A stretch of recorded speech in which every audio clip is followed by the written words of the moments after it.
welcome to the Murder House Radio Show. I'm your host, X. On this show, we will be covering serial killers, mass shooters, disappearances, true crime, and the most deplorable things and people in history. All that good dark stuff. The Murder House Radio Show will be a radio show / podcast. I'll be uploading videos every Friday at 4 p.m. Mountain Standard Time. Make sure you hit the like and subscribe button. Once you hit the subscribe button, hit the bell notification and select all to get all notifications if you are viewing on YouTube. Hit follow if you are listening on a podcasting platform. So sit down, get comfortable, grab some coffee or whatever your preferred beverage is, turn off the lights, and enjoy the show. Hey guys. Hope you're having a good Friday and a good start to your month. This is going up. Friday the 2nd of July. So, kicking off July on a weekend for the most part. But, yeah. Hope you had a good fucking April. Well, fucking April. Fuck, this is April. I'm pre-recording this. Hope you had a good June. And, yeah. So, as always, the sources are in the description below. Check those out. Let me know how your month was down in the comments. Let me know how your Friday was going as well. I'm interested to, hear those. Let's jump in to today's video. Today's video is going to be on Frederick Walter Stephen West and his wife, Rosemary West. They were a serial killer couple. And to be frank, I've never heard of them. They were brought to my attention on a few serial killer group chats when I was asking for videos and stuff. But also, this month of July is going to be full of hitters, heavy hitters in the serial killer world. But yes, Frederick Walter Stephen West was born September 29th, 1941. He was an English serial killer. Oh, we got another Brit.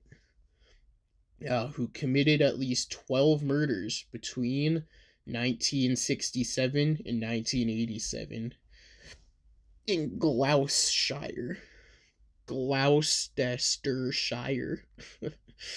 The majority with his second wife, Rosemary West. All the victims were young women.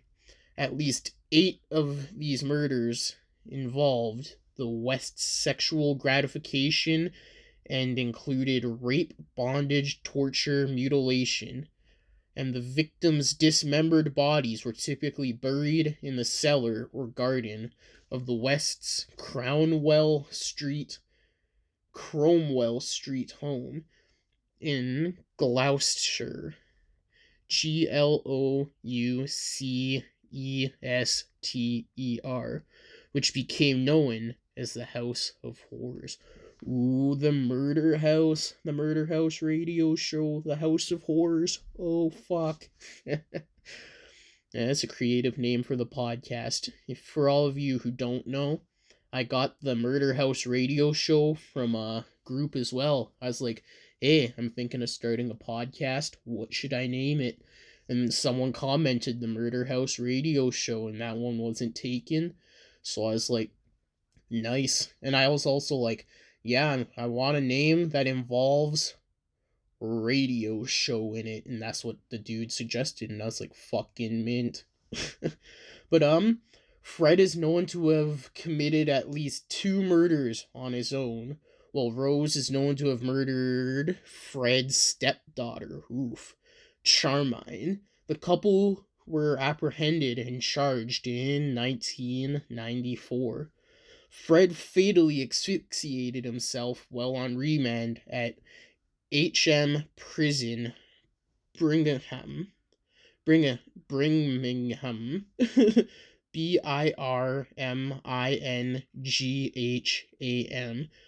on the 1st of January 1995, at which time he and Rose were jointly charged with 9 murders. Well, shit.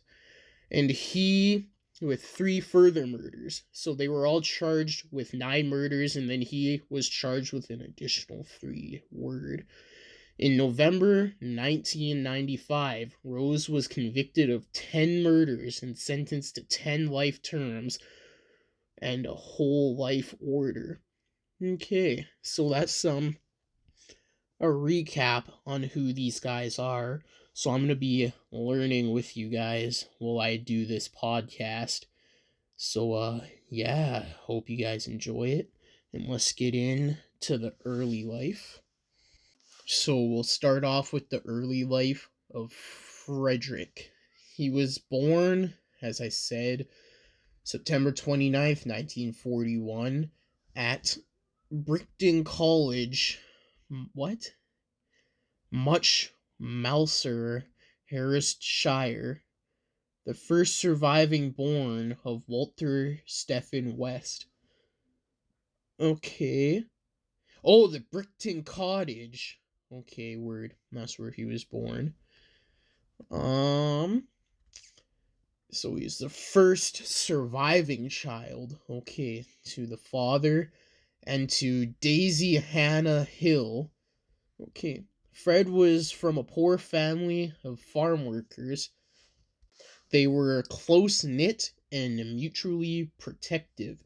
His father was a disciplinarian and his mother was overprotective. Oof, that would suck. That would suck big time. Before we get too far into this, sorry for mispronunciations. As you already know, your boy sucks at reading sometimes. But in 1946, at the age of 5-ish, the family moved to Moor, Moor Court, cottage at Moorcourt Farm, where Fred's father worked as a milking herdsman. Huh. And harvested hand. Okay. The cottage had no electricity and was heated by a log fireplace. Yes, one day I hope to be bringing you some podcasts from a place like that, out in the middle of the woods in a Unabomber style cabin with a wood stove to heat the place, a bed, and a desk, and a chair, and, all that good stuff. But yes, anyway, by 1951, Fred's mother had given birth to 8 children. Holy shit. 6 of whom survived, but Fred was always his mother's favorite. Then why the fuck did he become a serial killer? But damn. He was seen as the mother's boy and reeled mostly on his siblings for companionship. And relied on his siblings for companionship, okay? The West children were expected to perform assigned chores, pretty normal so far, and all 6 did seasonal work. The 3 girls picking hoops, H-O-P-S, hoops, are a flower of the hoop plant, members of the, okay, word, hoops and strawberries. The 3 boys harvested wheat and hunted rabbits. The necessity of working to earn a living or even just to survive instilled a strong work ethic in Fred. Yes, the way it should be for everybody, but sadly it's not. Well, not the disciplinarian part and the fucking overprotectiveness, but instilling a strong work ethic at an early age is important. But who also developed a lifelong habit of petty theft. Okay. Classmates recalled Fred was as a scruffy, dim, lethargic, and regularly in trouble. Okay. And within his life, like throughout his life, he remained scarcely literate. So like barely literate. Yet displayed an aptitude for woodwork and art. Yes, woodwork is fun. He left school in December 1953 1956 at the age of 15, and he worked initially as a laborer at Moorcourt Farm, so he became a farmer. Fred claimed he was introduced to sex by his mother at 12. Okay, then. To have engaged in acts of bestiality with animals in his early teens, and that his belief in incest being normal stemmed from his father's incest with Fred's sisters. Ooh, fuck me. God damn. Fred's youngest brother, Doug, dismissed these claims as fantasy on Fred's part. Well, shit. That is fucked up. I saw this thing on TikTok, and it was a real thing, and it was a 7-year-old boy charged with third-degree rape. This is totally off topic, but that's what he was charged with. I'm like, how do you charge a 7-year-old with something he has no idea what it is? That's fucked up. And for those of you who don't know, third-degree rape is like, it's not violent. You didn't drug anybody. Like, it's not proper consent. So someone probably walked in on them fooling around, and they're at such a young age, and then one of the parents went all Karen and pressed charges on the boy or whatever. But yeah, and then I brought this up with my mom, and she's probably like, yeah, he learned it from somewhere, and he's probably being molested or something. And I was like, that makes sense. Because my thing was, like, what I thought happened was, he was watching, porn or whatever. He discovered porn at 7 for whatever fucking reason. And he's like, I want to try this. And then he went and tried it with this girl or whatever. It doesn't say how old the girl was either. And they got caught. And that's what I thought happened. But what my mom said makes more sense. But, yes, let's continue. Off topic there, but yeah. So let's get into his adolescence here. By 1957, Fred and his brother John frequently socialized at a youth club in nearby Ludbury. Okay. Where his distinct and guttural Herefordshire accent made him as a country bumpkin. Okay.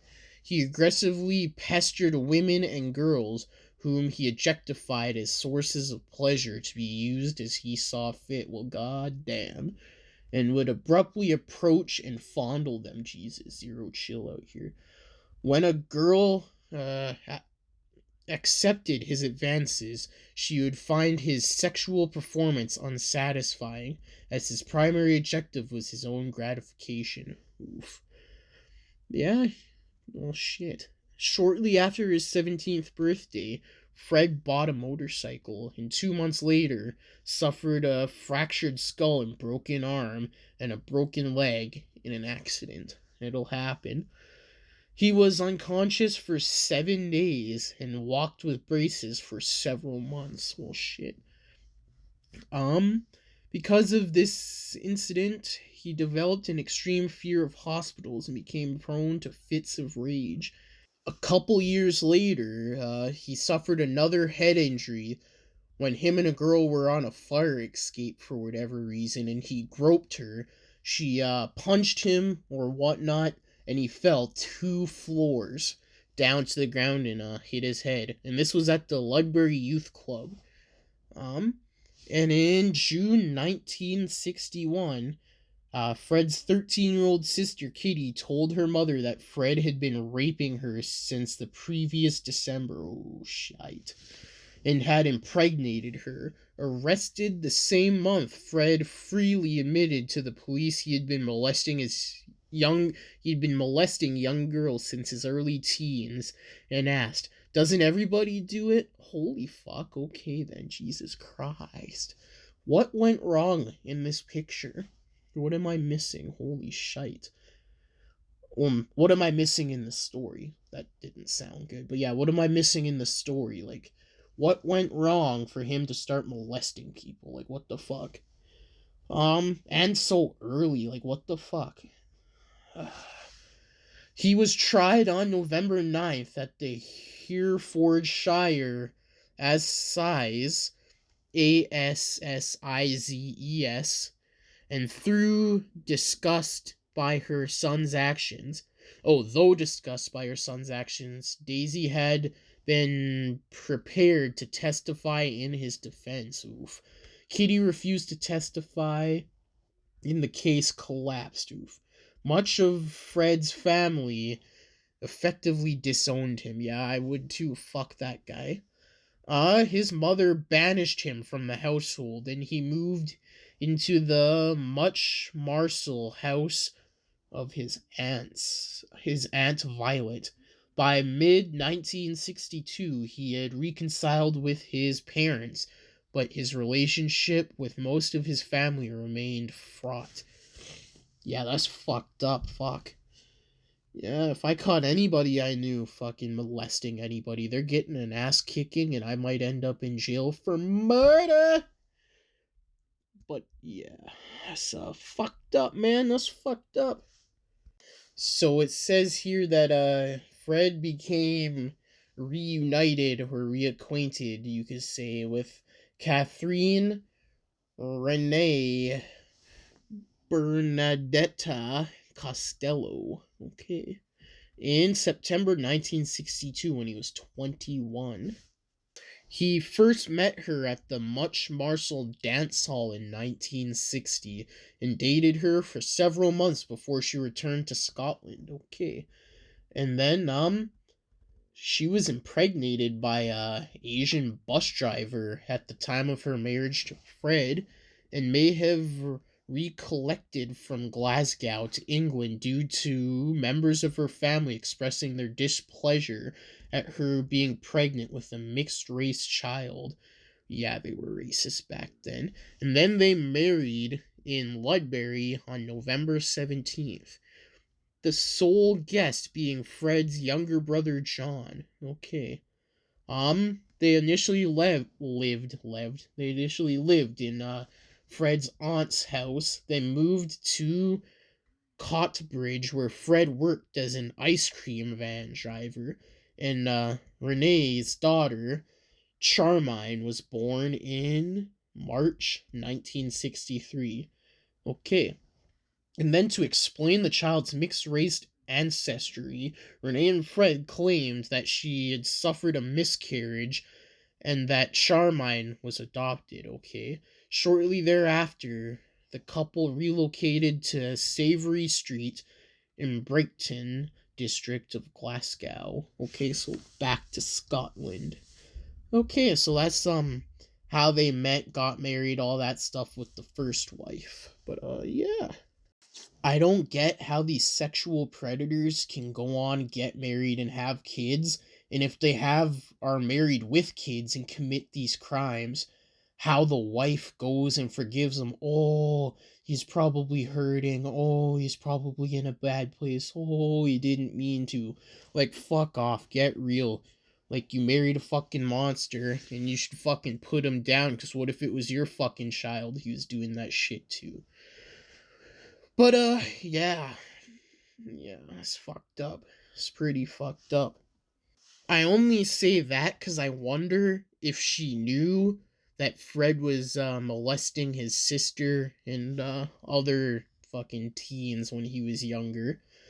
But, yeah, that's why I say that. Anyway, on with this story, I guess you could say. I don't fucking know. On with the topic at hand. There we go. So in July 1964, Renee had Fred's daughter, Anne Marie. The child was born at the couple Savory Street home, so she was born at their home.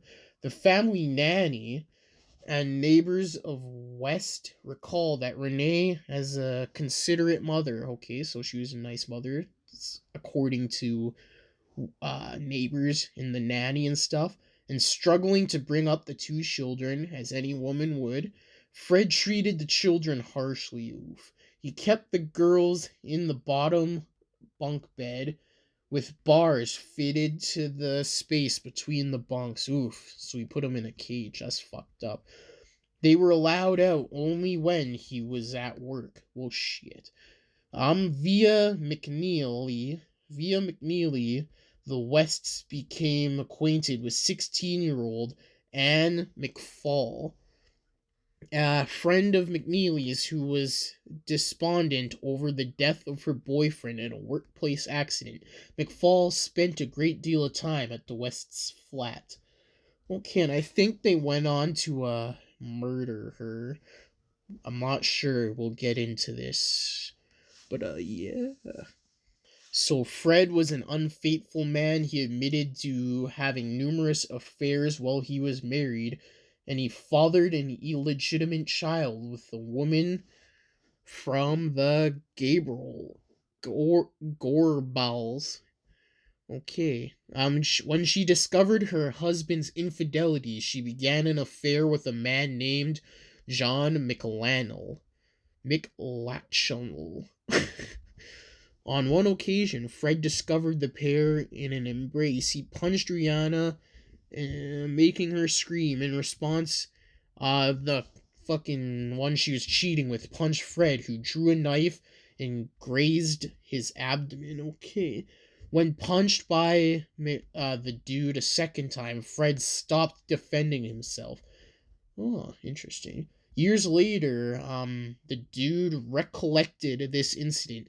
He couldn't tackle a man, but he wasn't so slow in attacking women. Yeah, most fucking pieces of shit woman beaters are like that. He and Rihanna continued their affair. And the man became increasingly aghast at Rihanna's bruises and black eyes. Oof. On each occasion, it became apparent Fred had beaten his wife, and the man extensively beat Fred. Fucking good. Should have killed Fred, man. Fuck that guy. Nobody got time for woman beaters, man. Another time, I'm just calling him Mikkel. Mikkel witnessed Charmine, little older than a toddler, ask Fred for an ice cream from his van. In response, Fred struck her across the head, triggering another beating from Mikkel. Fucking good on ya, Mikkel. I fucking like this dude. Fucking like Mikkel. But yeah, that's fucked up. So Fred is a piece of shit. So far. Well, not so far. He is a fucking piece of shit.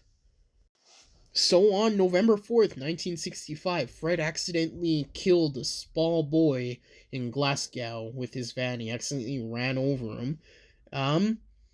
He was cleared by any wrongdoing since it was an accident, allegedly, but feared the hostile reaction and potential reprisals from the accident from the locals, whom he relied upon to make his living. Okay. Fair enough. In December, he returned to Britain or whatnot with Charmine and Anne-Marie, renting a Carvenin at the Timberland Carvenin Park in Bishop's Cleeve. Rianne joined him in February 1966. Okay. Accompanied by Isa McNeil and Anne McFall, okay, who also moved into Fred's cavern. Okay. The ones she came with, McNeil and McFall, both came from impoverished backgrounds and both hoped to find work in England. Shortly after the move south, Fred found employment driving a lorry for a local abattoir. Oh, local, like, slaughterhouse word. Alright, word. So, like, a fucking frozen truck, maybe? A freeze truck? Word. So, in 1966, Fred began exhibiting domination and controlling behavior over all three women. He was also prone to violent mood swings, and Rianne and McNeil typically bore the brunt of his attacks. Fred also physically attacked his stepdaughter more than once. Oof. He is also reported to have begun sexually abusing Charmine. Fuck around. and to have encouraged Rian to turn to prostitution to supplement his meager income. So he's pimping his wife basically and sexually assaulting his daughter and beating them all. Fucking guy. Fuck. To escape Fred's domestic abuse and increasingly sadistic sexual demands, Rian phoned McL, begging him to rescue her, McNeil, and her children. Okay. Together, McL, Rian, and McNeil devised a plan. He and McNeil's boyfriend, John Torter, would secretly drive to Bishop's Clevey in McL's Mini and discreetly take Rian, her children, and McNeil back to Scotland. Okay, okay. Oh, so by then, like when they were planning their little escape here, McFall had became infatuated with Fred, who had promised to marry her. It is likely she informed Fred of the plan. Ooh. As he arrived at the meeting time, and McFall was oddly calm as she informed McNeil she intended to remain with Fred to work as the children's nanny. An altercation ensued between Fred and McL, resulting in Fred being struck several times as he clutched on to Charmine and Anne Marie. Police were called, and McL, Tort, and McNeil and Renee left, with Fred threatening to kill Renee should he ever see her again. Okay. The mother, however, did go back to see her children, where they lived in Bishop's Clevey. Despite initially maintaining her friendship with McFall, Renee soon began to resent her material presence around her daughters. Okay. On the 11th of October, in an act of resentment, Renee stole some belongings from Fred's house and returned to Glasgow. She was arrested the following month and returned to where they were to face trial. On November 29th, Renee was sentenced to 3 years probation. Fred testified at the hearing, admitting he and McFall were living together by falsely claiming McFall intended to return to Scotland.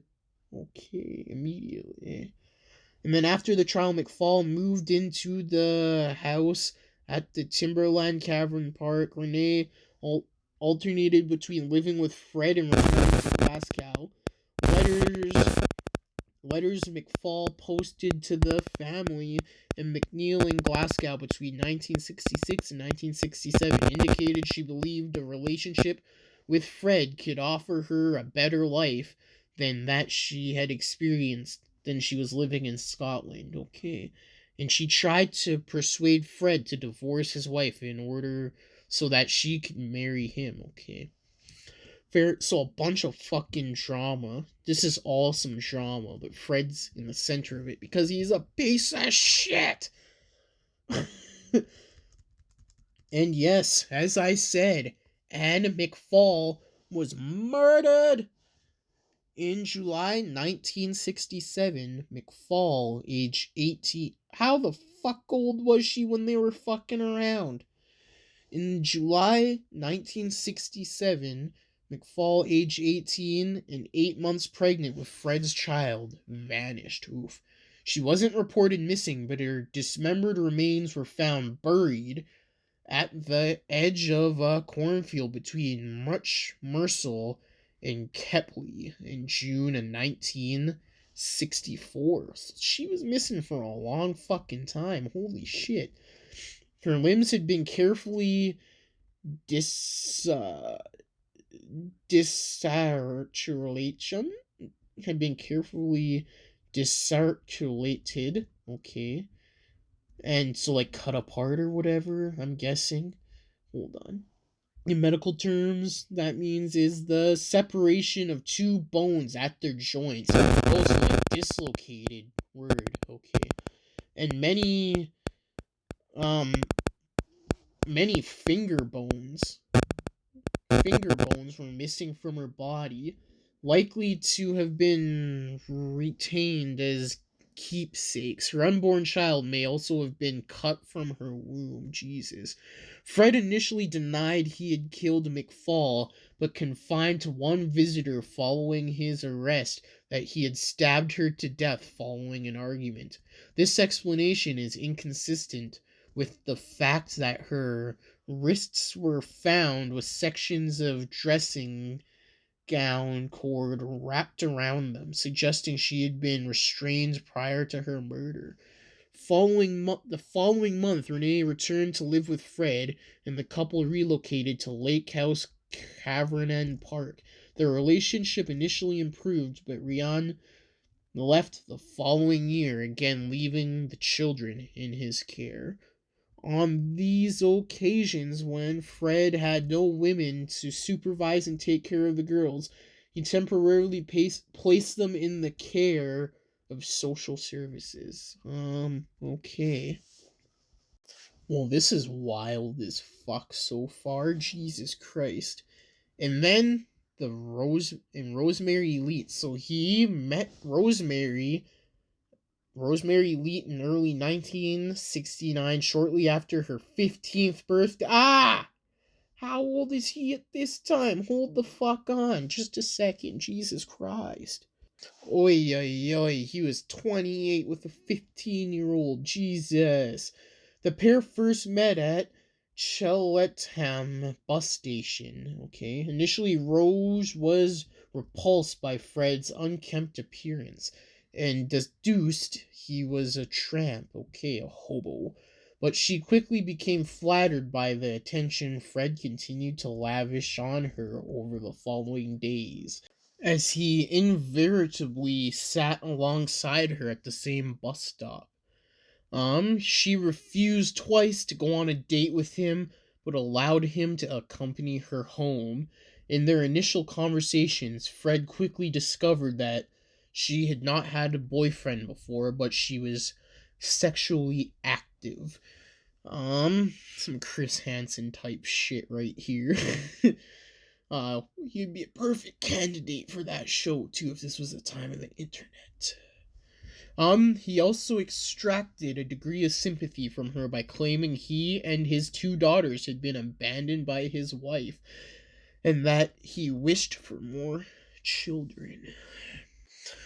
So Fred got a woman to go in to the bread shop she was working at, give her a gift, and say it's from the man outside. And she did, and then a few minutes later, Fred walked in, asked her on a date, she accepted. They started a relationship, and she was a frequent visitor of the Lake House Cavern Park, and willing child minor to Charmine and Anne Marie. I think this girl is younger than his daughters, I think. Or about the same age, which is fucked up. Whom she noted were neglected and whom initially treated with care and affection. On several occasions in the early days of their courtship, Rose insisted she and Fred take the girls on excursions to gather the wild flowers. Okay, and then within weeks of her first meeting Fred, Rose left her job at the bread shop in order to become a nanny for the kids. This decision was made with the agreement that Fred would provide her with sufficient money to give her parents on Fridays to convince them she was still obtaining a salary at the bread shop. Several months later, Rose introduced Fred to her family, who were aghast at their daughter's choice of a partner. Yeah, fucking way too old. Rose's mother, Daisy Leitz, was unimpressed with Fred's Baradiso and correctly concluded that he was a pathological liar. Her father, Bill Leitz, a diagnosed schizophrenic who is believed to have molested his daughter, disapproved of the relationship. A pedophile knows a pedophile when he sees one right there. Fuck's sake. Some threatening Fred directly and promising to call social services if he continued to date his daughter.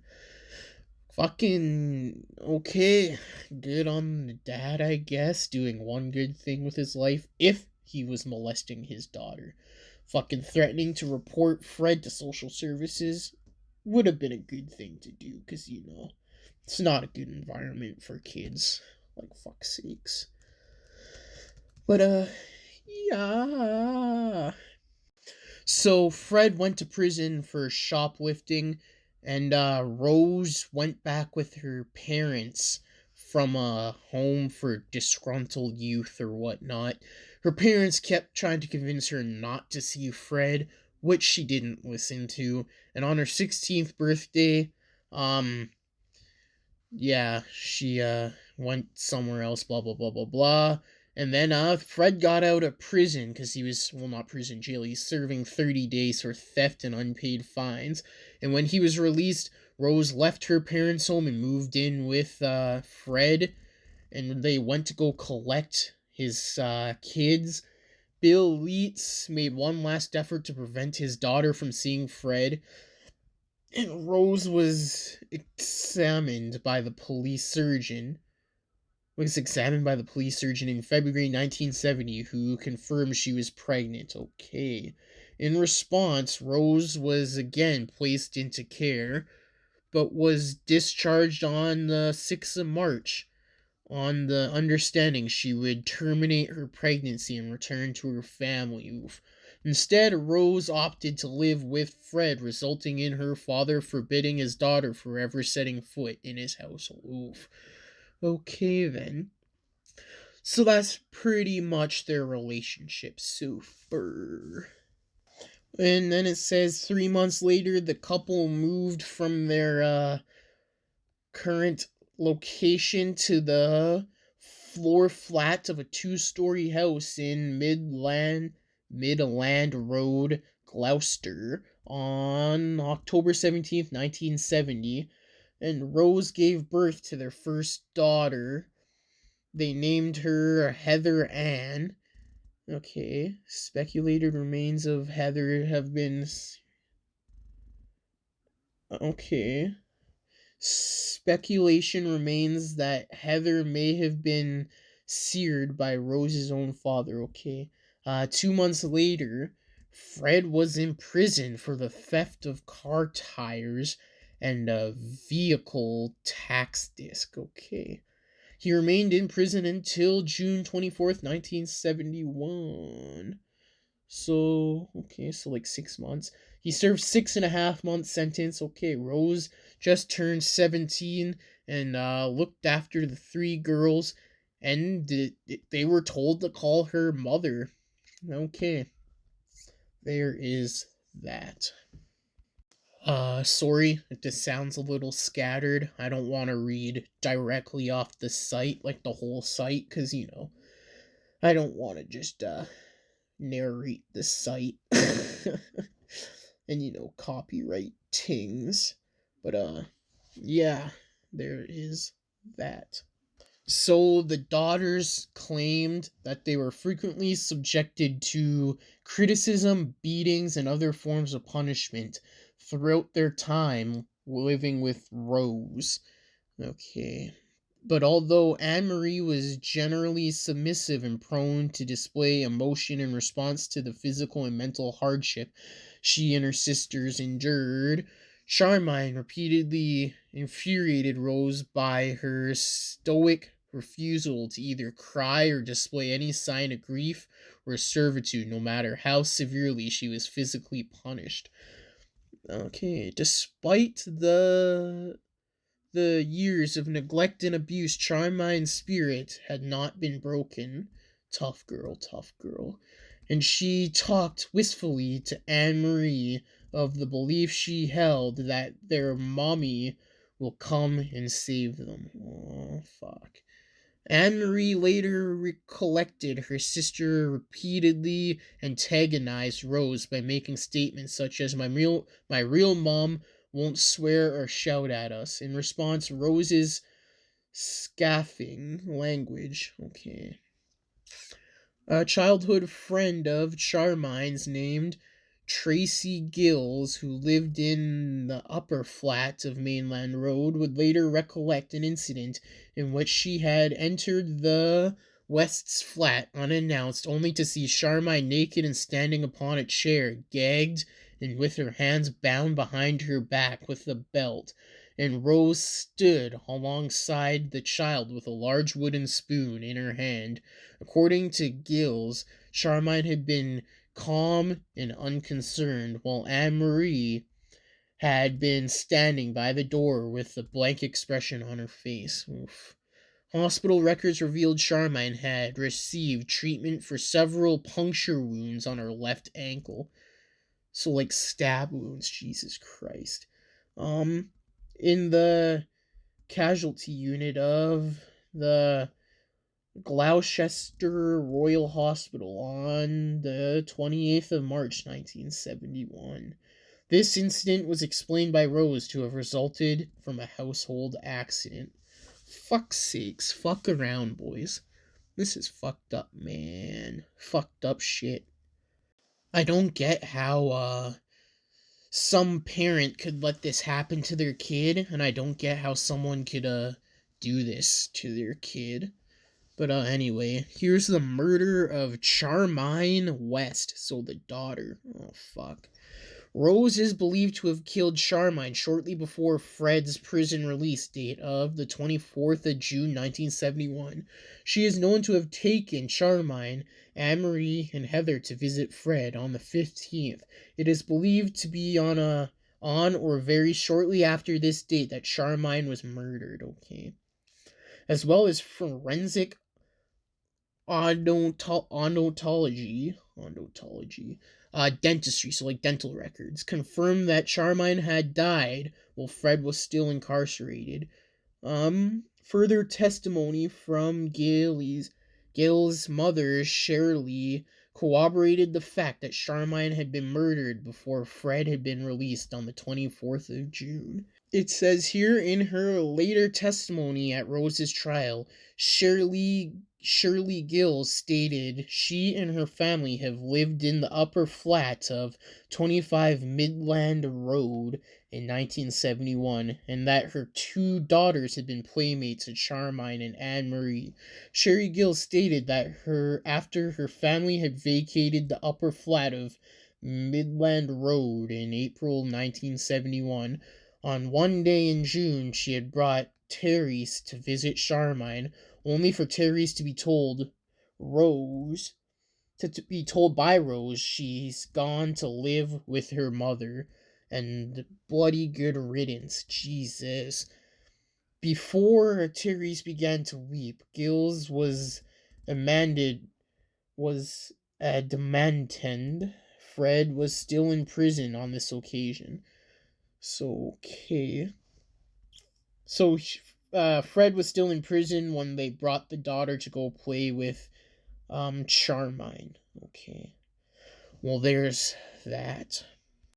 Yeah, I can read about, murders, like any serial killers, really. But when it comes to, involving kids and shit and murders and child abuse and shit like that, it just fucking bums me out and pisses me off. But, yeah. And with the Galli's family, Rose explained Charmaine's disappearance to others who inquired about her whereabouts by claiming that Rianne had called and taken her eldest daughter to live with her in Bristol. She informed staff at Charmaine's primary school that the child had moved with her mother to London.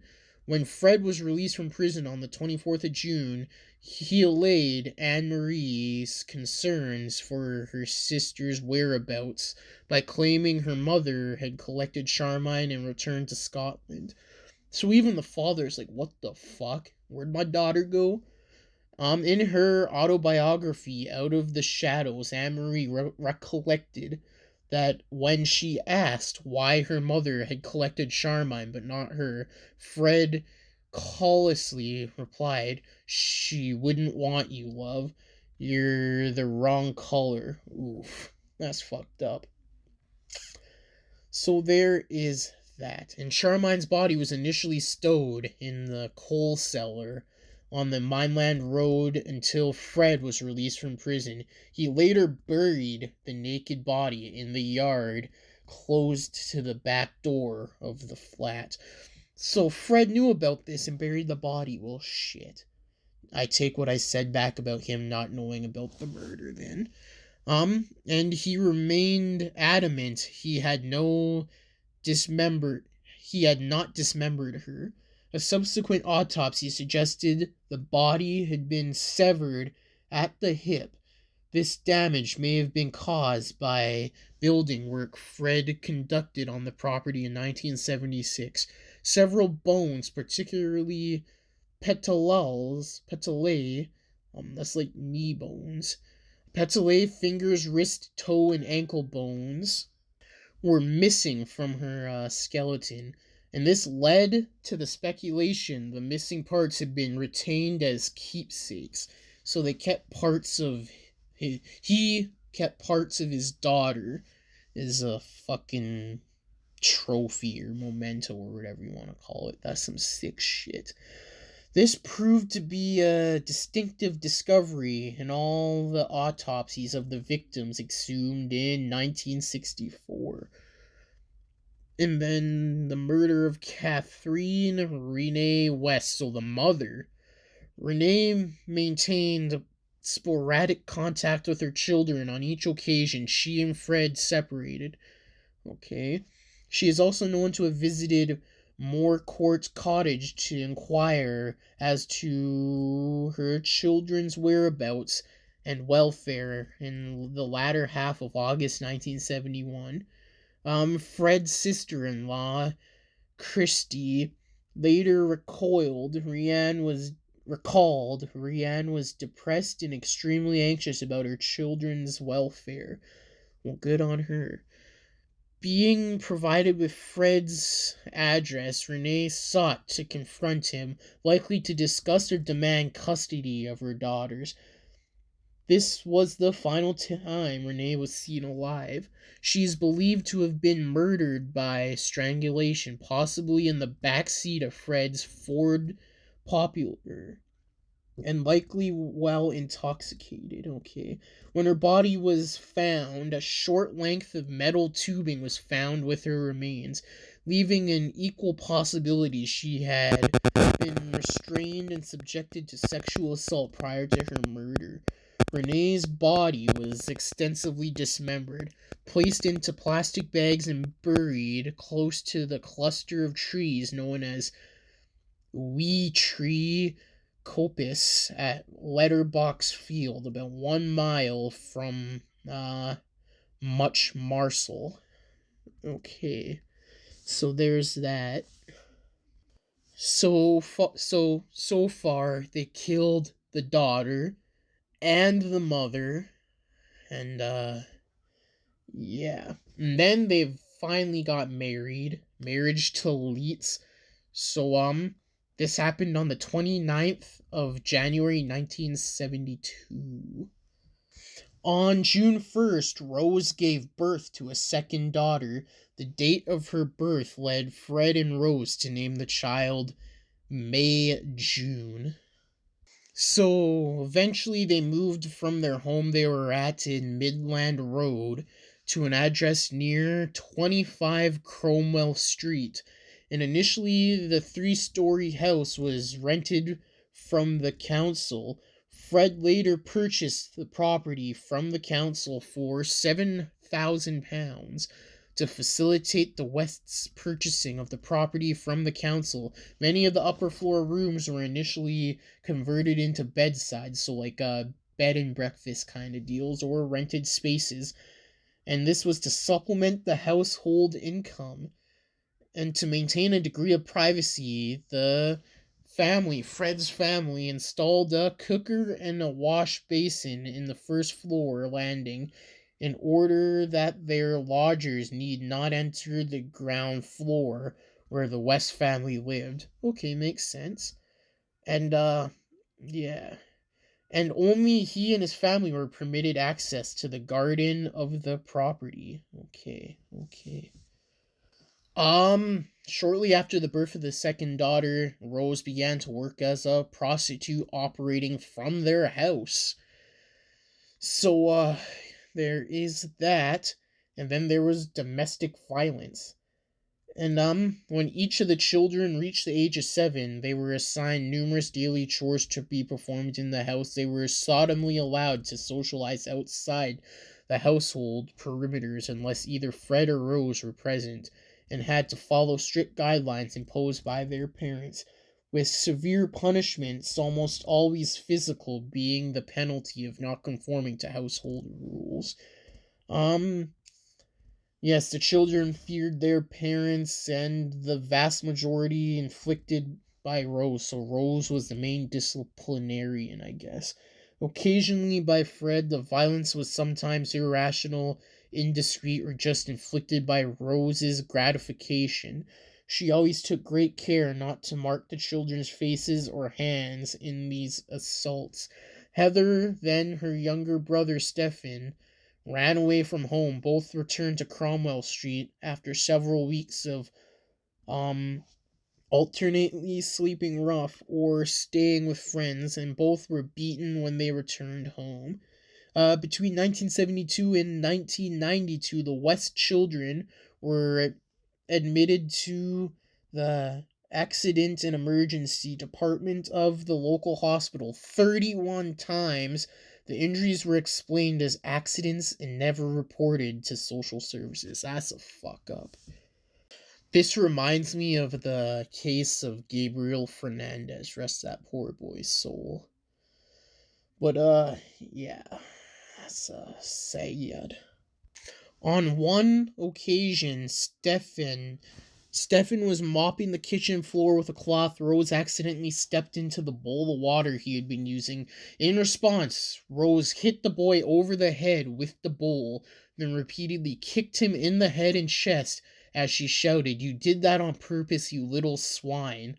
On another occasion, Rose became furious about a missing kitchen utensil, then grabbed the knife she had been using to cut a slab of meat, repeatedly inflicting light source marks on May's chest until her rib cage was covered with light knife wounds.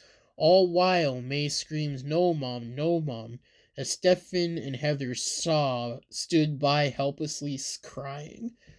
Even Fred occasionally became the recipient of Rose's violence. So Rose was just as fucked up as Fred. Holy shit. On one occasion in August 1974, Rose chased after Fred with a carving knife in hand.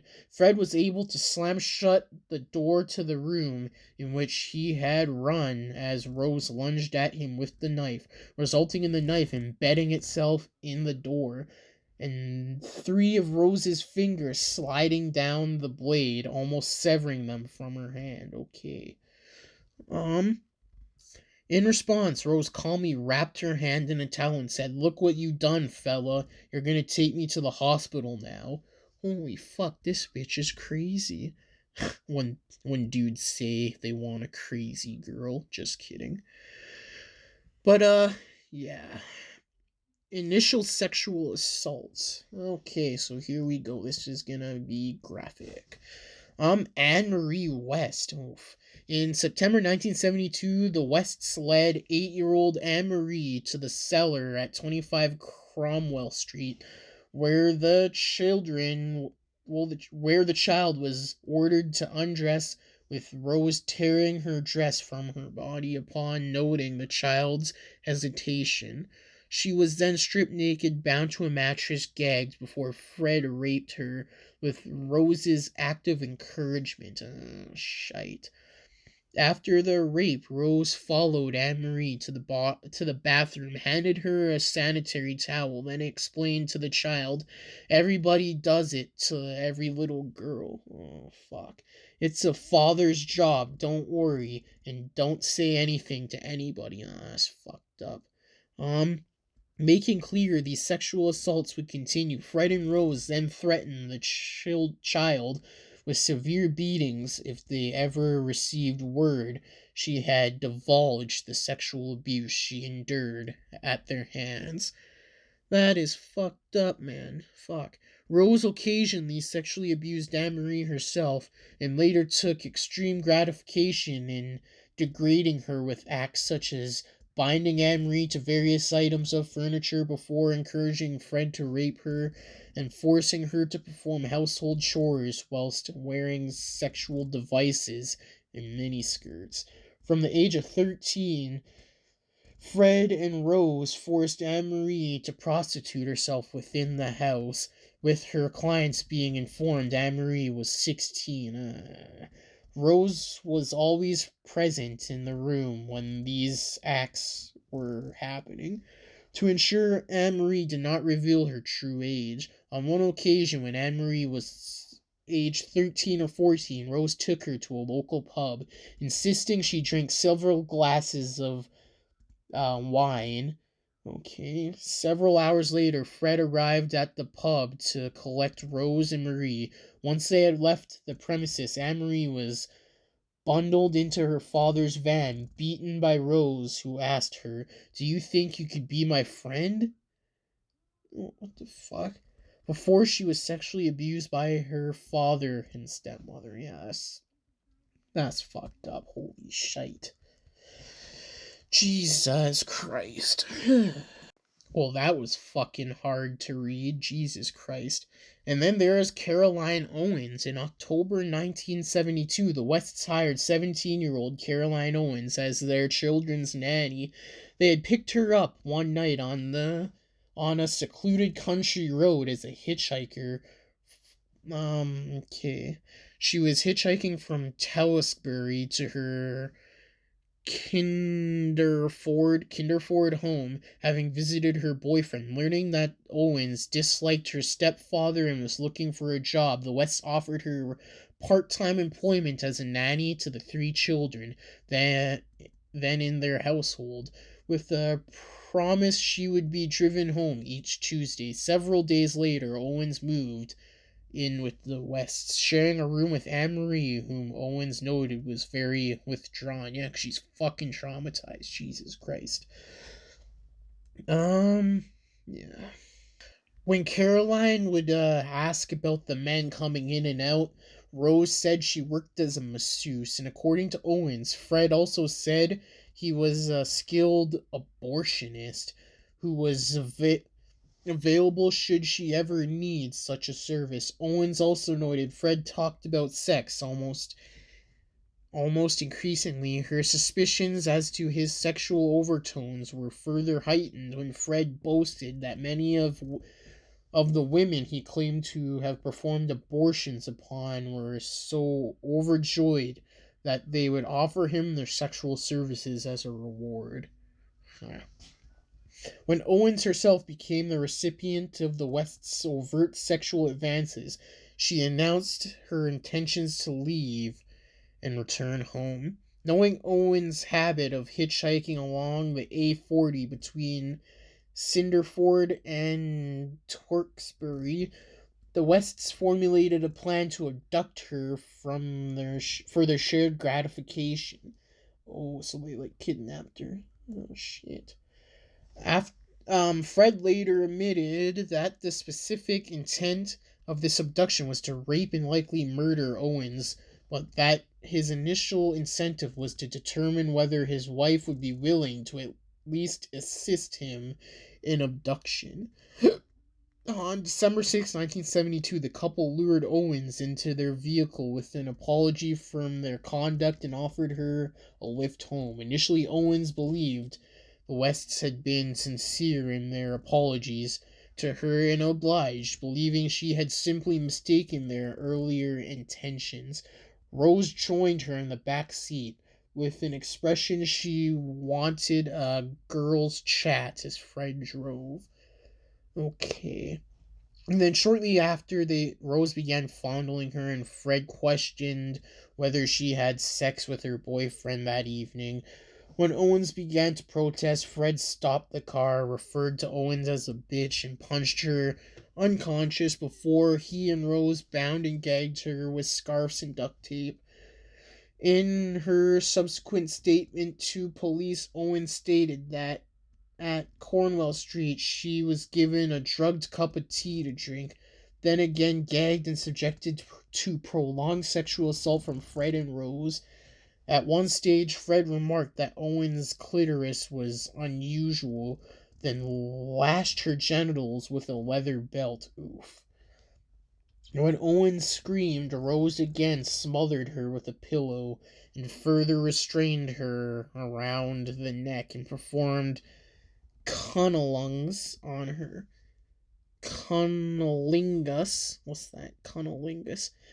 Oral sex on her, quickly releasing the gravity of her situation. Quickly realizing the gravity of her situation, Owens ceased resisting their sexual assault, so she just let it happen after she realized how serious it was.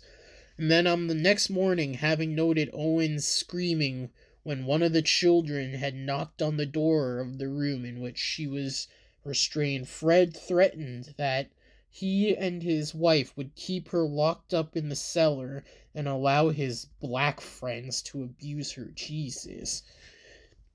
And that when they had finished, he would bury her body beneath the paving stones of the city or whatnot. Fred then claimed he had killed hundreds of young girls, adding that Owens had primarily been brought to the house for Rose's pleasure. He and Rose then calmly asked Owens whether she would consider returning to work as their nanny. Seeing her escape avenue, Owens agreed and vacuumed the house. Okay. Her belief in becoming an member of the family. Later that day, Owens escaped, and she and Rose had entered the returning home. Okay. So she escaped, they came home, although initially too ashamed to divulge to her mother what had happened. When her mother noted the welts and bruises and exposed tissue on her daughter's body, Owens burst into tears and could find what happened. So she escaped, went home, and then eventually told her mother what had happened to her. Well, that's fucked up. Jesus Christ. And then Owen's mother immediately reported the ordeal to the police, and the Wests were arrested and charged with assault, indecent assault, and actual bodily harm and rape. The case was tried at the Gloucestershire Magistrate Court on the 12th of July 1973, but by this date Owens had decided she could not face the ordeal of testifying in court. All the charges were dropped, and the Wests agreed to plead guilty to the reduced charges of indecent assault and causing actual bodily harm. Each was fined £50, and the couple were allowed to walk free from the court. When Owens heard this news, she attempted suicide. Jesus fuck. Yeah, the British system's fucked up, man. I don't like the British justice system. They fucking fuck dog on a lot of shit. Ah, Jesus Christ. This case is more fucked up than I thought. Holy shite. 3 months after their trial for the sexual assaults and shit, the Wests committed their first known murder. The victim was 19-year-old Linda Gough, Goughh, with whom Fred and Rose became acquainted through a male lodger in early 1973. Linda regularly visited Cromwell Street and engaged in affairs with two male lodgers. On April 19th, she moved into their home on Cromwell Street, and or about April 20th. Other tenants were told she had been told to leave the house after she had hit one of the children. This story was repeated to Linda's mother when she contacted the Wests to inquire about her whereabouts. Rose had been wearing Linda's clothes when she repeated this claim. Oh shit. When Linda's dismembered body was found, the jaw was completely wrapped in adhesive and surgical tape to silence her screams. And two small tubes had likely been inserted into her nasal cavities to allow breathing. Long sections of string and sections of knotted fabric were also discovered with her remains. Linda had likely been suspended from holes carved into the wooden beams supporting the ceiling of the cellar. Fred later admitted he had devised for the purposes of suspending his victims' bodies and likely died of either strangulation or suffocation, her dismembered body missing 5 cervical vertebrae, so like neck vertebrae. So like they decapitated her then. Oh yeah, because she was dismembered. But the so 5 cervical vertebrae, the patella, and numerous phalangean bones was buried in an inspection pit beneath the garage. So there is that murder, Jesus. So we are at a total of 3 murders so far. So, from further research, forensic experts concluded all victims found in the cellar at 25 Cornwell Street had been murdered in this location. So, they all been murdered at the house or whatnot. And that, like Gulf, each had been dismembered in this location. 5 victims were murdered and buried in the cellar at Cornwell Street between November 1937 and April 1975. The first of these victims, 15-year-old Carol Ann Copper, was abducted on November 10th, 1973. Copper lived in the Pines Children's Home in Worcester and was abducted after spending the evening at the cinema with her boyfriend. She had been waiting for a bus in Warden. When she vanished, okay, and was likely dragged into Fred's car, where her face was bound with surgical tape and her arms bound and with clothing.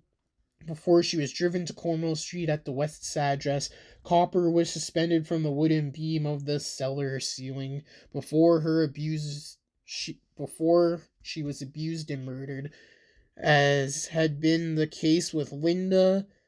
Linda Copper died from strangulation or asphyxiation before her body was dismembered and buried in a shallow cubical grave in the cellar. Okay. And over the following 17 months, 4 further victims between the ages of 15 and 21 suffered a similar fate they suffered a similar fate as what I just described. Although the declaration conducted upon each successive victim, plus the paraphernalia discovered in each shallow grave, paraphernalia discovered in each shallow grave suggested each victim was likely subjected to greater abuse and torture than those previously murdered. So each victim suffered more than the last. Jesus. So, after the murder of 18-year-old Juanette Motte, JuanitaMott,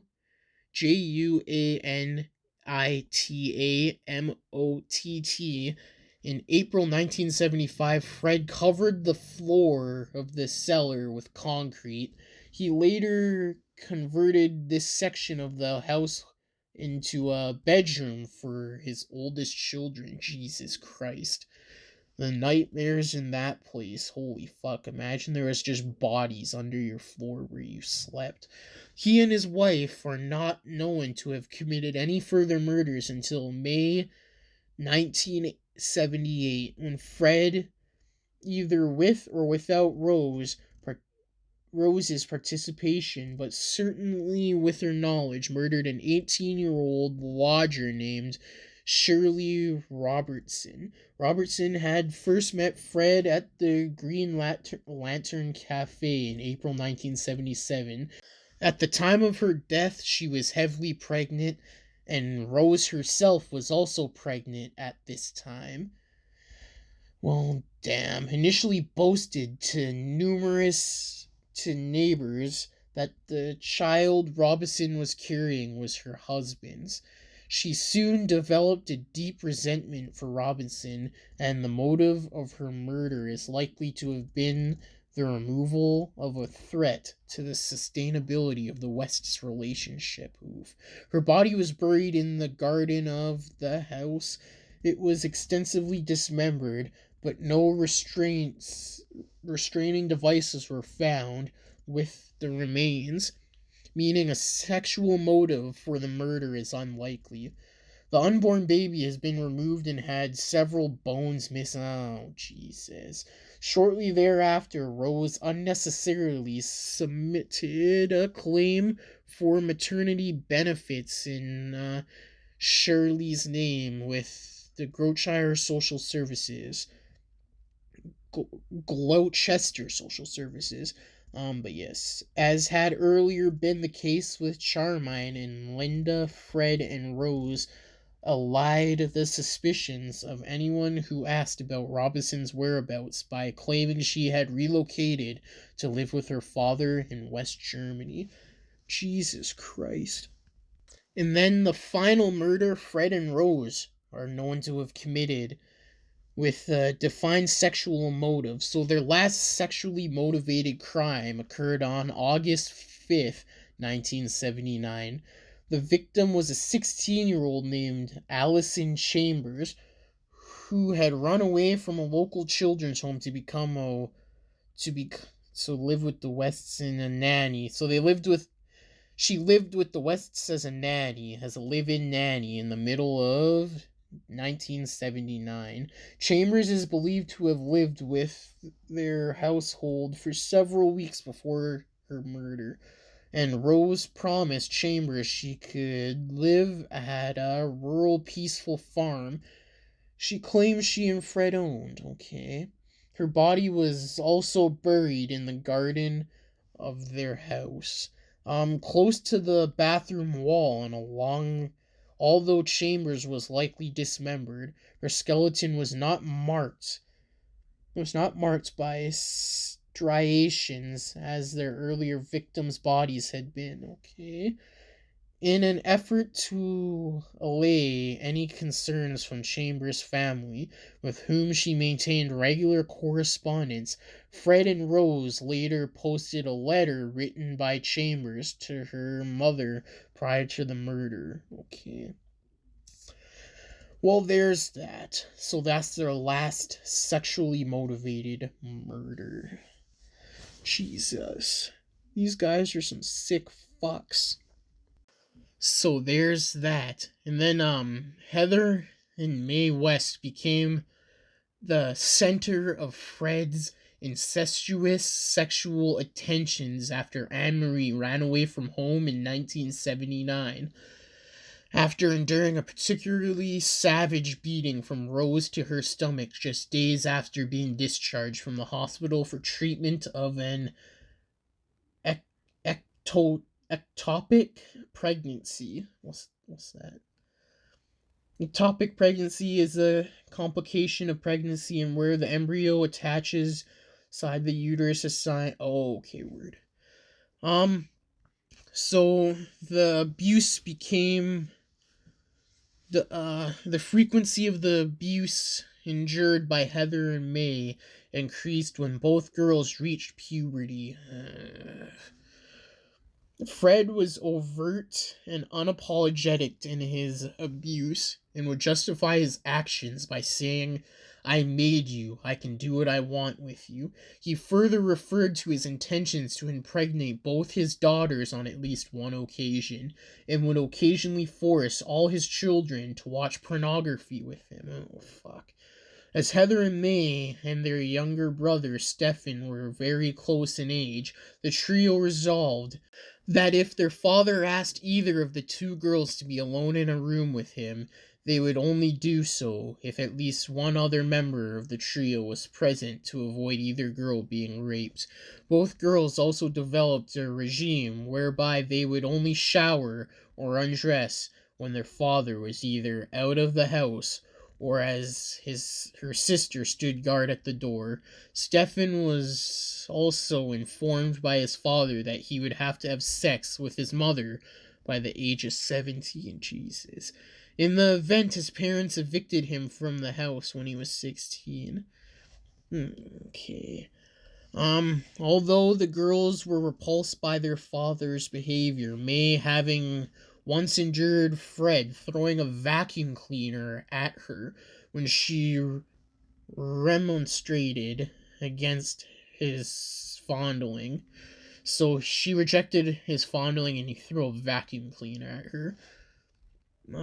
That's fucked up. But she would tolerate Fred sexually fondling her, then jokingly brush aside the efforts he made to take the molestation further. Whereas in her autobiography, May recollected that Heather was affected quite badly by all of this, even more than me. This is what she said in an autobiography. A strong suspicion remains that by 1985 or 1986, Heather had been forced to engage in intercourse with her father, as by the mid 80s she developed classic symptoms of the distress felt by victims of child abuse.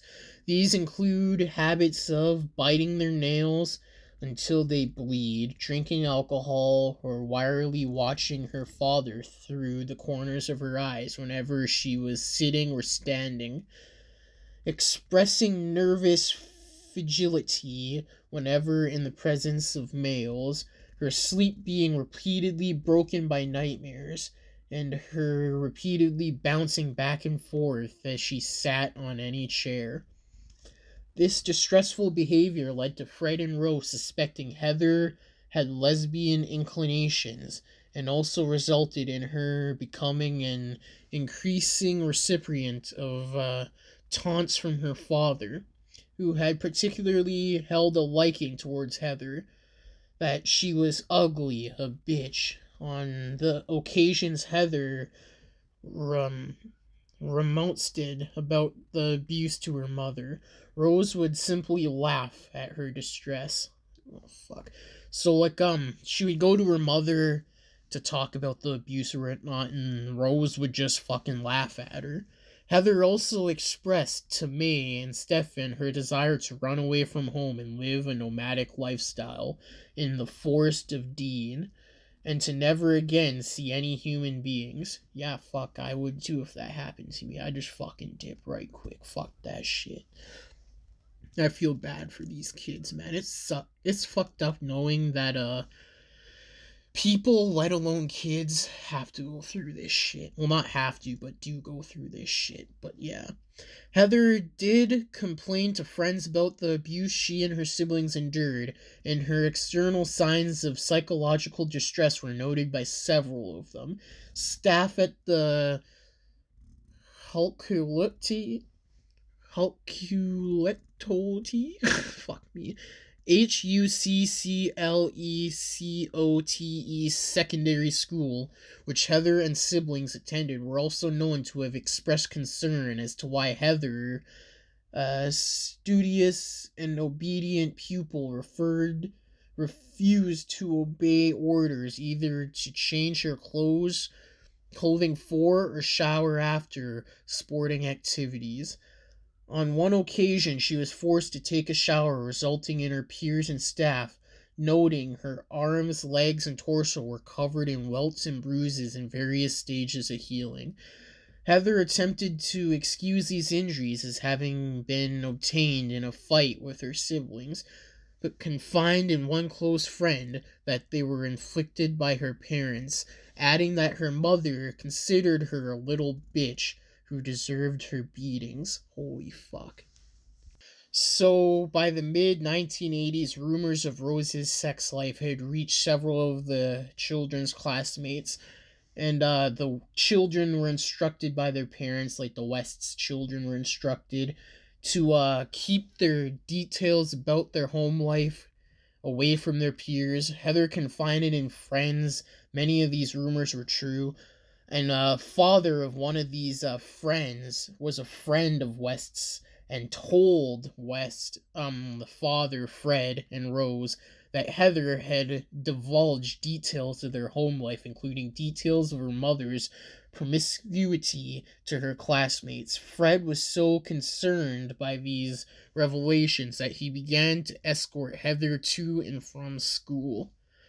After Heather left school in 1986, she applied for numerous jobs in an effort to leave Cornwall Street. By June of the following year, she had pinned her hopes on escaping the household via obtaining a job as a chalette cleaner at a holiday camp in the seaside town of Torquay.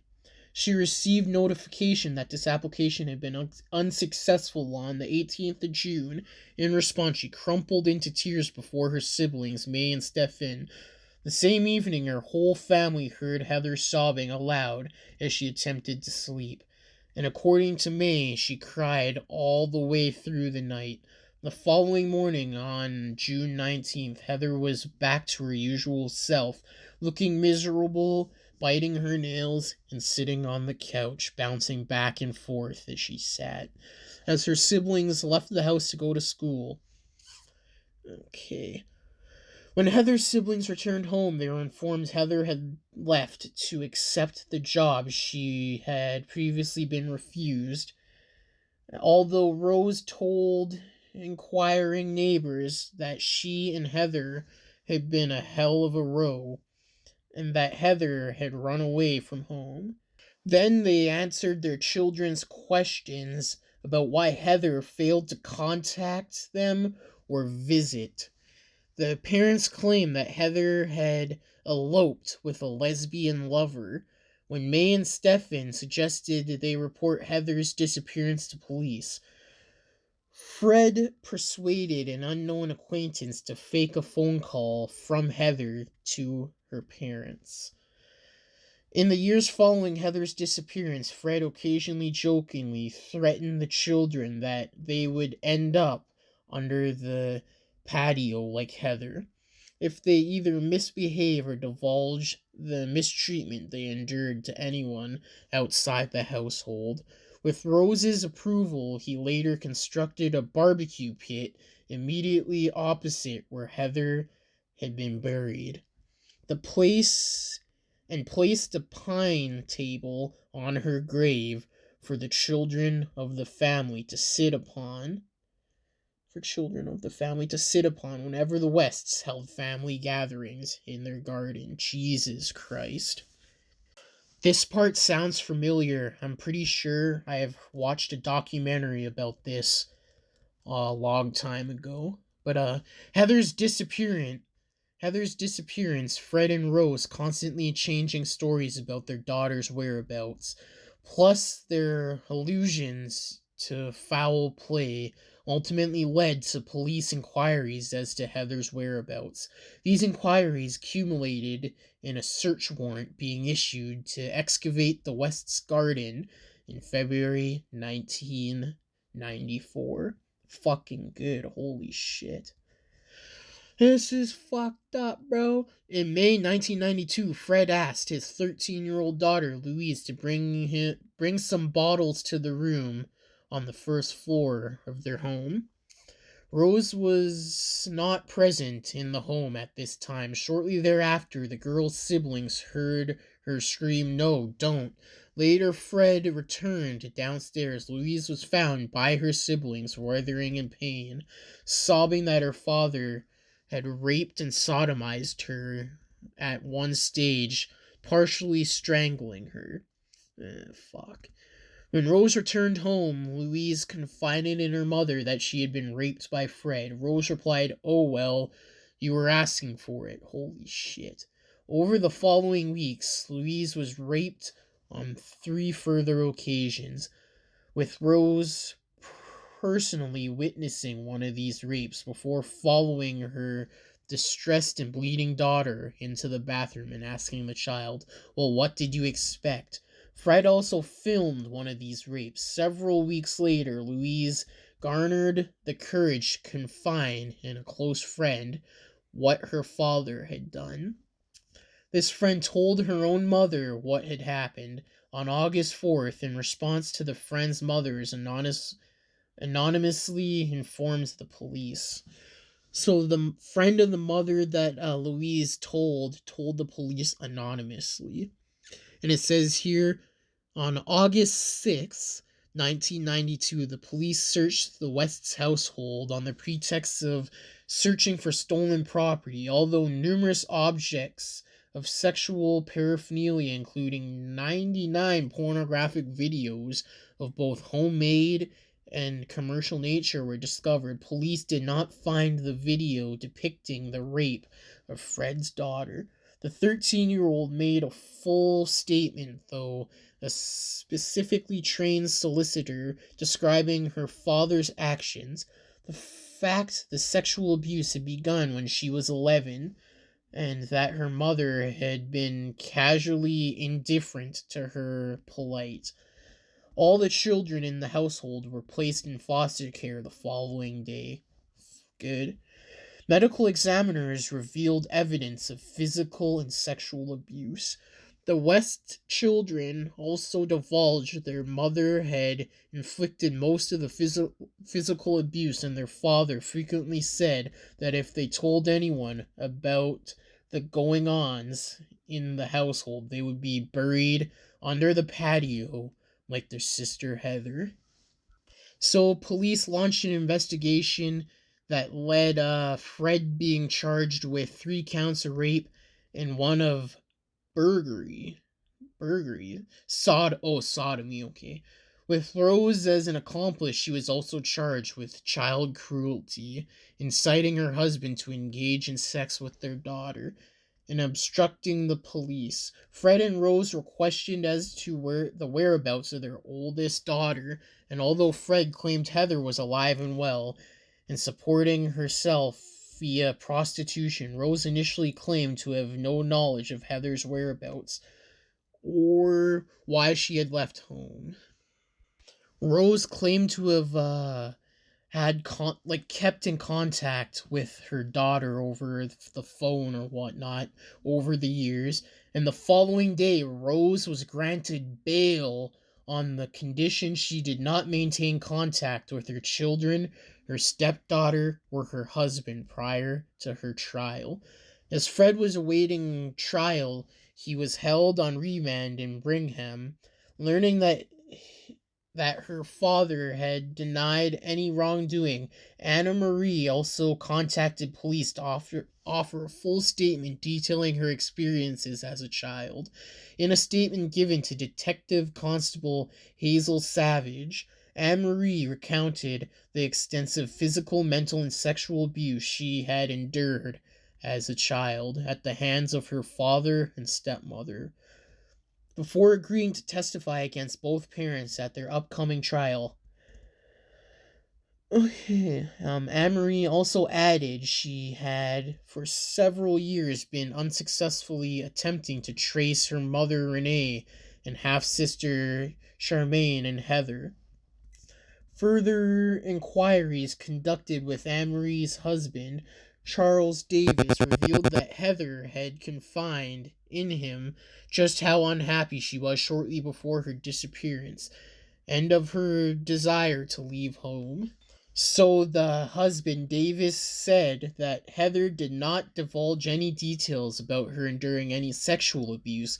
He had been so concerned for her well-being, he offered to confront Fred and Rose, and Heather had dissuaded him from doing so. And bluttering, "For Christ's sakes, don't, because they'll kill us both." Davids then suggested they might wish to speak with Heather to grant further details of her abuse. Okay. In their attempts to gather more information and evidence, police and social services spoke with May, who, having spoke with her 13-year-old sister and learned Louise did not wish to have her father charged, initially denied she had endured any molestation as an adolescent. Police then focused their attentions on tracing Heather in an effort to corroborate Anne-Marie's claims of sexual abuse, but inquiries to the Inland Revenue and the Social Security Department held no records of her being alive. 2 months later, the social services also contacted police to stress their concerns over the whereabouts of Heather. The case again against the West collapsed when Anne Marie and her 13-year-old half-sister Louise declined to testify at the court case on the 7th of June, 1993. With the child rape victim expressing her desire to return to her family and Anne-Marie choosing to withdraw her statement because of her noting the misery of her younger siblings and her fear Rose's vindictiveness. Okay. Shortly thereafter, Anne-Marie spoke further with D.C. Savage, further emphasizing that her mother Renee and half-sister Charmaine were also missing. So the Wests were unfortunately acquitted of all charges, but all their younger children remained in foster care. Yeah. Despite Fred and Rose claiming to the few relatives from whom they were not already estranged by 1993 that the charges had been fabricated by police.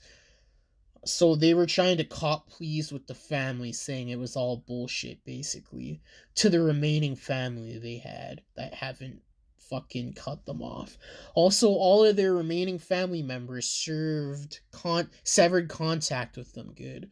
Meanwhile, police continued investigating the disappearance of Heather, noting no records existed indicating she was still alive. When Anne-Marie was questioned as to the Colquill family joke regarding Heather being buried beneath the patio, she confirmed the sole time she had heard her father recite this claim, he had immediately burst into laughter, leading her to refuse to take the claim seriously. Okay. In retracing Fred's history, police also discovered that although Renee and Charmaine had disappeared in 1971, no missing persons report had ever been filed on either of them. D.C. Savage and her colleagues were convinced Heather was dead, that Fred's repeat statement to his children that her body lay beneath the family patio might be true. On the 23rd of February 1974, the police successfully applied for a search warrant authorizing the search of 25 Cornwall Street to locate her remains, Heather's remains. But yes. When the police served Rose the warrant on February 24th, she turned pale before becoming hysterical and shouting over her shoulder to her eldest son, "Stefan, get Fred." Rose began contradictory in her informal questioning. She became contradictory, so she contradicted herself when she was being questioned as to the circumstances surrounding Heather's disappearance. So under the pressure, she was falling apart, basically. When reminded of these contradictions, she became distraught and abusive, shouting at the officers, "I can't fucking remember. It's a bloody long time ago. What do you think I am, a bloody computer?" And Fred had been working in Stroud at the time. Upon hearing of the police's intentions, he assured Stefan he would be home immediately. When Fred arrived 3 hours later, he informed his family of his intentions to voluntarily offer a witness statement to police regarding his daughter's whereabouts. Despite Fred's instances, insistence in the statement that Heather had been alive and well, albeit involved in a drug cartel. Holy. What is. This guy's making up a whole bunch of fuck ass stories. Holy shit. But there again, this was like a long time ago. So, whatever. But, and that the claims he and his wife had made as to Heather being buried beneath the family patio was simply rubbish. Police were unassuaged. In response, Fred abruptly changed tactics, claiming they simply held a grudge against him due to his 1993 acquittal of the rape of his daughter. That evening, with the search team having left their premises, and a uniformed officer remaining at the Cornwall Street Guard to excavate the site, May and Stefan observed their parents talking in hushed tones as they repeatedly glanced towards the garden from their kitchen window. So they knew shit was falling apart at this point. And then, yeah. So we're about to get into Fred's arrest. It says here, in the early hours of the following morning, his son, Stefan, was about to leave for work. Fred informed him, "Look, son, look after Mom and sell the house. I've done something really bad. I want you to go to the paper and make as much money as you can." Shortly thereafter, police returned to Cornwall Street to continue their search for Heather's body. Upon their arrival, Fred indicated his wish to be arrested for Heather's murder and to be taken to the Barrowland police station to provide a full confession. He was then arrested and formally charged, I guess you could say. At 11:15 that morning, Fred formally admitted to police he had killed his daughter, albeit in an act of manslaughter. Bullshit. He confessed to strangling her in a fit of rage. That's not manslaughter. That'd be second-degree murder. Then dismembering her body, first degree, in the ground floor bathroom with a heavy serrated knife he normally used for cutting slabs of frozen meat. Her remains had been stored in a dustbin as he waited for the opportunity to dig her grave. Fred was insistent his wife had no knowledge of the daughter's murder. He claimed to have committed this murder as Rose was preoccupied with one of her clients, adding the fact the search team had not unearthed Heather's remains was because they had been excavating the wrong section of his garden. He then volunteered to accompany the police and point the location of Heather's body. Upon the acquirement of this confession, Fred's solicitor, Howard Ogden, so like his lawyer, and his appointed appropriate adult, what's this, like, is a parent. In English law, an appropriate adult is a parent, guardian, or social worker, or if no person matching this is available, the responsible person over 18. The term was, okay, blah, blah, blah, blah, blah. Janet Lech informed May and Stefan their father had confessed to their sister's murder. In response, Stefan slumped against the wall and began sobbing.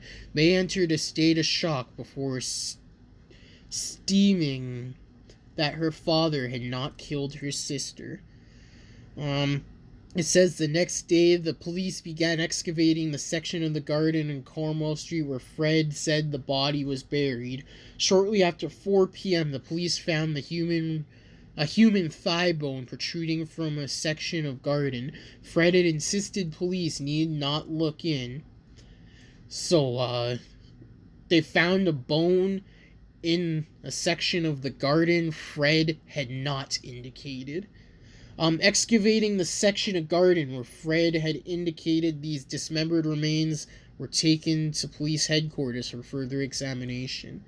where they were determined to be those of a young woman with no kneecaps and several phalanges missing.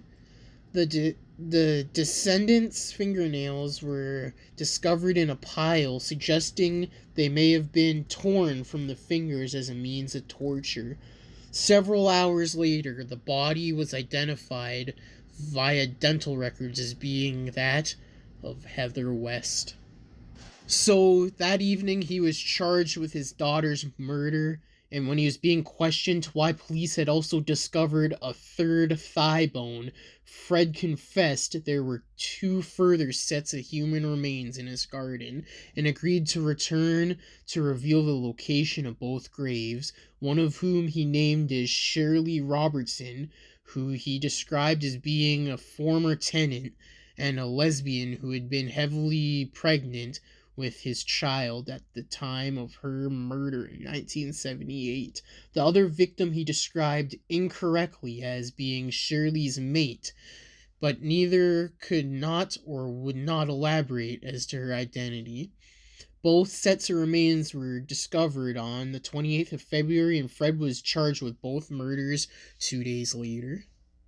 So, since there was three bodies discovered, they made the decision to search the entire property. Rose was placed into a safe house in a nearby town as police commenced their search inside 25 Cornwell Street. Informed of this fact, and with formal interviews conducted by the investigative team lasting up to 16 hours each day, and including persistent questions as to the whereabouts of his first wife Renee and stepdaughter Charmaine, Fred authorized his solicitors to pass a note he had written to the leader of the murder investigation. This note dated March 4th read, I, Frederick West, authorize my solicitor, Howard Ogden, to advise Superintendent Brett that I wish to admit a further 9 killings, expressly Charmaine, Renee, Linda Gout, and others to be identified. F. West. Well, shite. Then Fred calmly explained there were a further 5 bodies buried in his cellar and a 6th body beneath the ground floor bedroom. Most of these victims, Fred claimed, had been hitchhikers or girls he had murdered in the 70s after picking them up at bus stops. At first, Fred claimed these 6 victims had been killed when they had threatened to inform Rose of his infidelities with the women, and that he transported their bodies to Cornwell Street to abuse, dismember, and then bury in shallow graves. The dismemberment, Fred claimed, had made it easier to bury the remains in shallow, cubical graves, and he agreed to return to Cornwell Street to indicate precisely where he had buried each victim. And then between March 5th and 8th, police found 6 further bodies of young females at the address. Each victim had been extensively mutilated, as we went over before, but their bodies bore evidence of having been subjected to extreme sexual abuse prior to the act of murder. For example, the 3rd set of remains discovered in the cellar was found with a large cloth wrapped around the skull, and the oval adhesive tape 16 inches in circumference found remained had likely been used as a gag. We went over all of this. Already, and I'm not about to go over that again. And then Rose West's arrest. Despite Fred's insistence that his wife had no knowledge of any of these murders, the investigators suspected she was a fucking lying. Rose was arrested on April 20th. That's Hitler's birthday. April 20th, 1994. Initially on offenses relating to the rape of an 11-year-old girl and the physical assault of an 8-year-old boy, both charges dating from the mid-1970s. The following day, she was refused bail and transferred to the Pupil Church prison to be held in a maximum security wing. Here she was questioned more closely about the murders, and particularly those of her daughter Heather and Linda Gout. And on April 25th, she was formally charged with Gout's murder. And on May 6th, Fred and Rose were jointly charged with 5 counts of murder, with Rose simply replying, "I'm innocent," upon hearing each formal charge. And, yeah. This response that provided to be a theme throughout the 46 interviews that were held by investigators upon the prior to Rose's trial. Okay.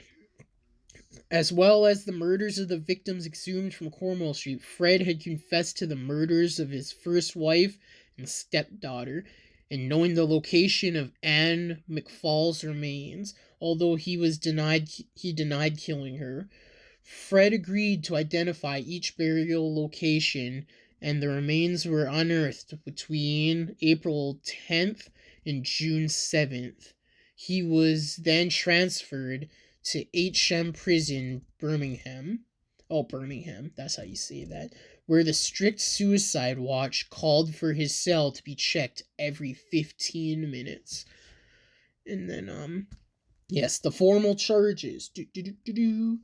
Inspector Gadget. So the formal charges. Fred and Rose West were brought before the magistrate court on June 30th, 1994. He was charged with 11 murders and she with 9.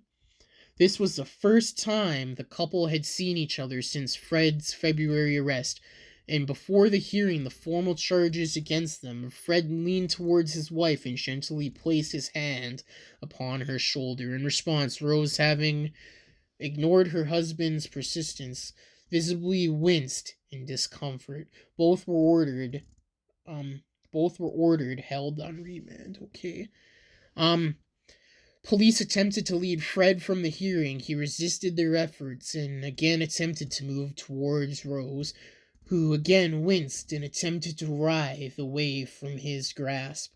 Immediately after this court appearance, Fred was rearrested on suspicion of murdering Anne McFall, whose body had been found June 7th, but had not been officially identified until this date. He is formally charged with McFall's murder on the 3rd of July, appearing in court the following morning.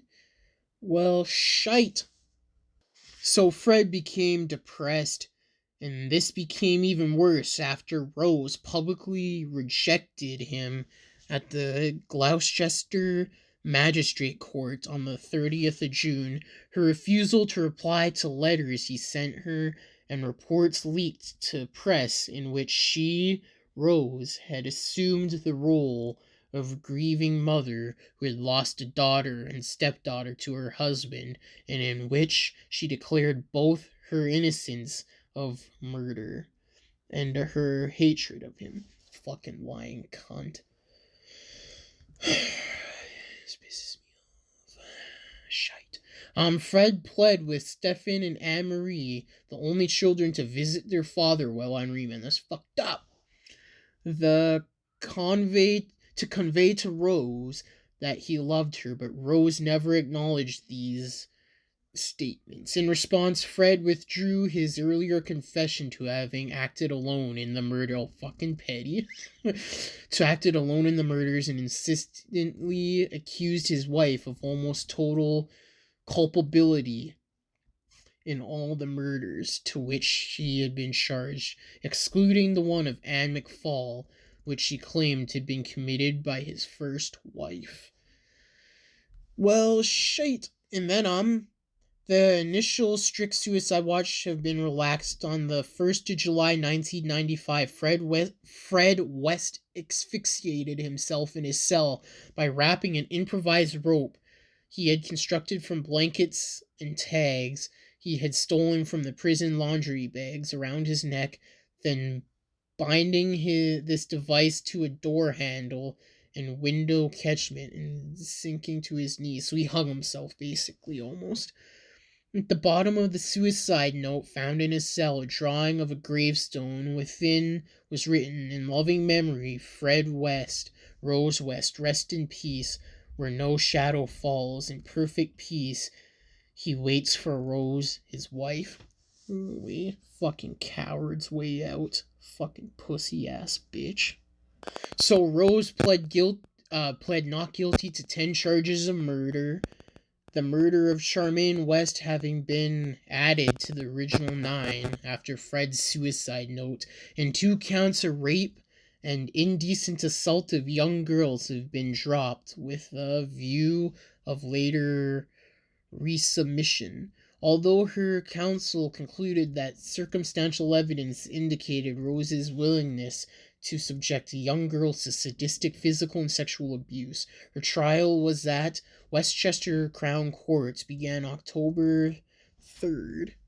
It says here an important early discussion by the judge was to admit testimony related to sexual mistreatment of 3 women by Fred and Rose, accepting the prosecution's agreement that it established a pattern of behavior repeated in the murders. So it says here, after 7 weeks of evidence, the judge instructed the jury, emphasizing the circumstantial evidence can be sufficient for finding of guilt, and that if 2 people take part in a murder, the law considers them equally guilty regardless of which of them did the deed. On the 21st and 22nd of November, the jury returned a unanimous guilty verdict for all 10 murders. Fucking good.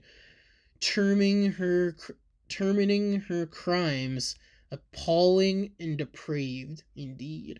The judge sentenced Rosemary to life in prison, emphasizing that she should never be paroled. Fucking good. Initially, Rose was incarcerated at HMP Bronzefield as a Category A prisoner, so like maximum security. You know how to prisoners divided into 4 categories of security, eventually adults in, so like maximum security word. She was later transferred to HM Prison, Lower Newton, before in 2019 being transferred to HM Prison, New Hall, where she continues to protest her innocence. Fucking evil cow. I hope she never gets out. Fucking cunt bag. So during the formal questioning, Fred actually confessed to murdering up to 30 people, indicating up to 18 other undiscovered victims. Well, shit. He's probably a fucking liar. So a psychiatrist said Fred committed so many of these horrible offenses over so long of a time, he was indifferent to the acts of torture, mutilation, and murder. And the psychiatrist also added that although an offender of this nature may come to offend less frequently, he would be unlikely to cease killing altogether, which makes sense. It also says here 4 young girls similar in age and physical characteristics to those Fred was later charged with murdering in Glasshire are known to have disappeared during the time Fred lived in Glasgow, one of whom, Margaret McAvory, Fred had been acquainted with. He had also rented a garden ultimate adjacent to his house, in which he frequently visited, although only a small section of this plot was ever cultivated. To one neighbor, Fred remarked that he used the remains of something special about which he refused to elaborate. Much of the supposed cultivation of this aliment occurred in the early hours of the morning, but police were unable to investigate whether any further bodies had been buried at this location because the area was built over in the 1970s as a section of M8 motorway. Okay, so it turned into a road? Word. So it says here the aftermath. Fred's body was cremated in Coventry on the 29th of March 1995. This service was held with only 4 family members present in a 5-minute service in which no hymns were sung.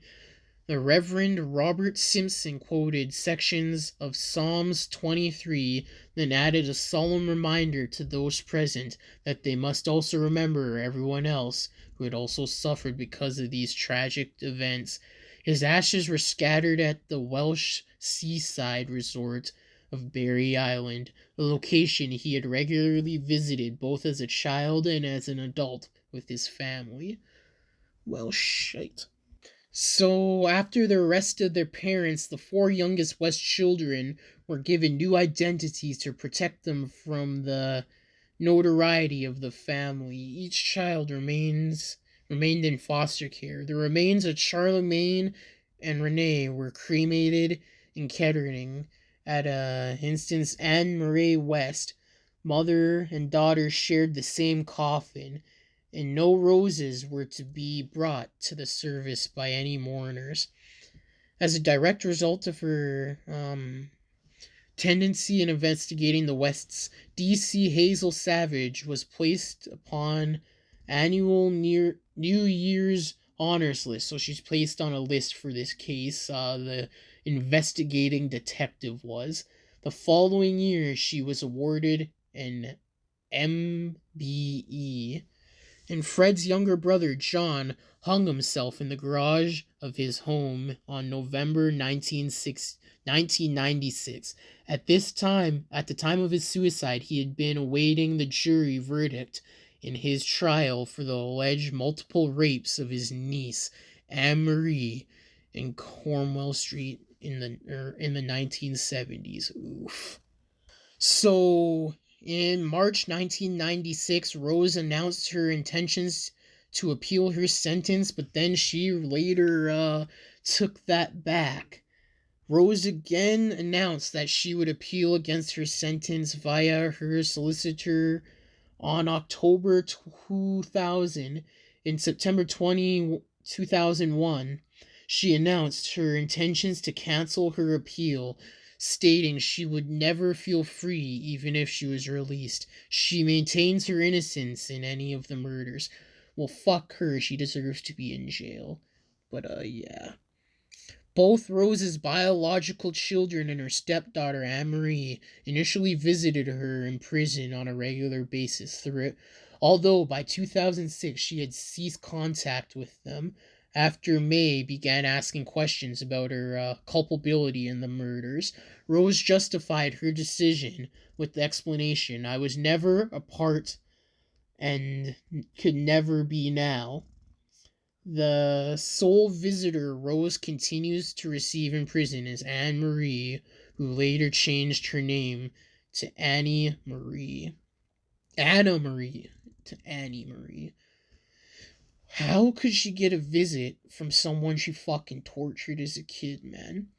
But the body of the West's former friend and housemate, Terrence Cricker, was found in his car in January 1996. He's 48 years old. Cricket had been an acquaintance of Fred while he had lived at the Lake House, Cavern Park in 1969. He had reported Fred to the authorities. He